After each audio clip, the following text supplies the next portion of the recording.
Hey everyone, I'm going to show you some features of Google Meet today. So here I am waiting to enter my conference, and I called the demo, which is a nickname that you can put if you belong in the same domain as I am in. So if I called my meeting demo and you're in the same domain at whatever school it is, .com, then you can type in demo and be entered into the same one. So I'm going to click join now. And here I can see 4 people and the list of people in my meeting.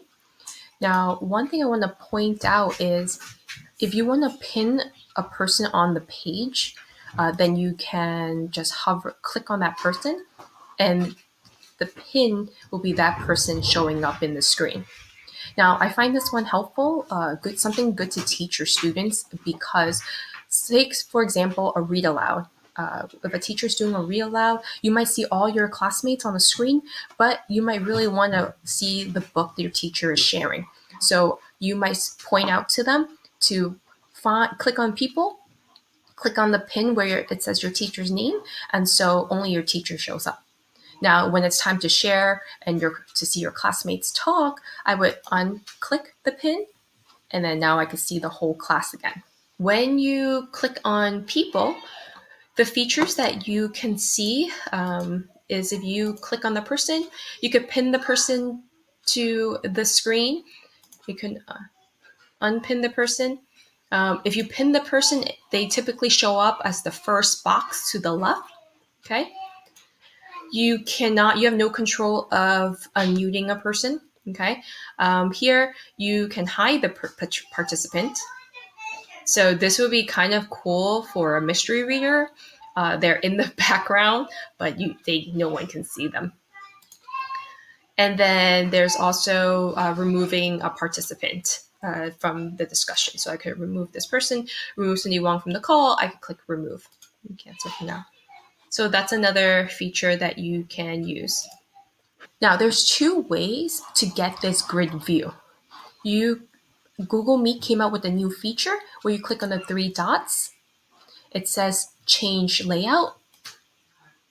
And in change layout, there is a sidebar option, which looks like this.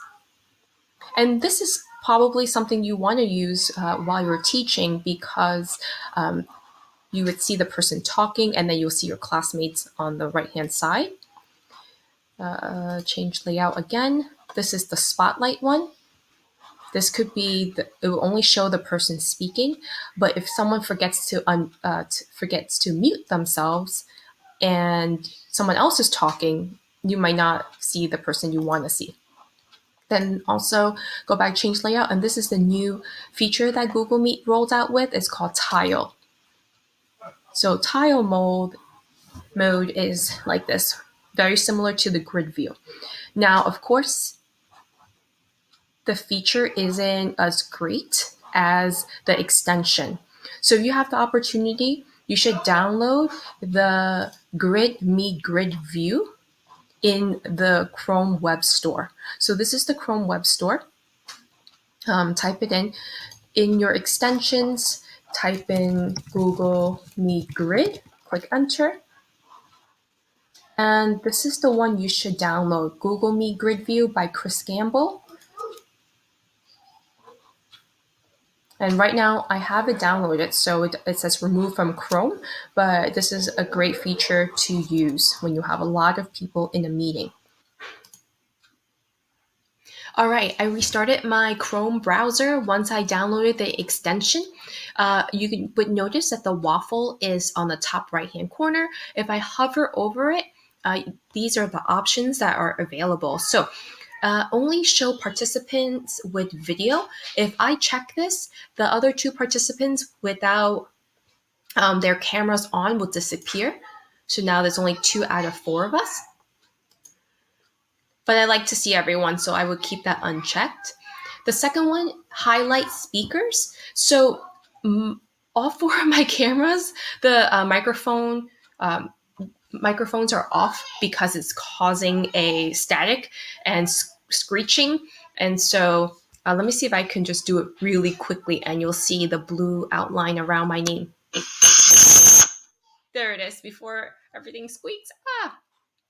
And then the third one is include yourself in the grid. If you don't want to be part of this grid, you can uncheck yourself and you will only see yourself in the top right hand corner.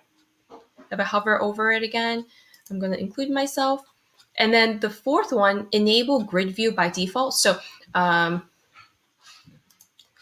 think if there were more people in here, it would look a little different, but I want to keep it looking like a grid, so I'm going to enable it. And the fifth thing that they just put up is enable screen capture mode.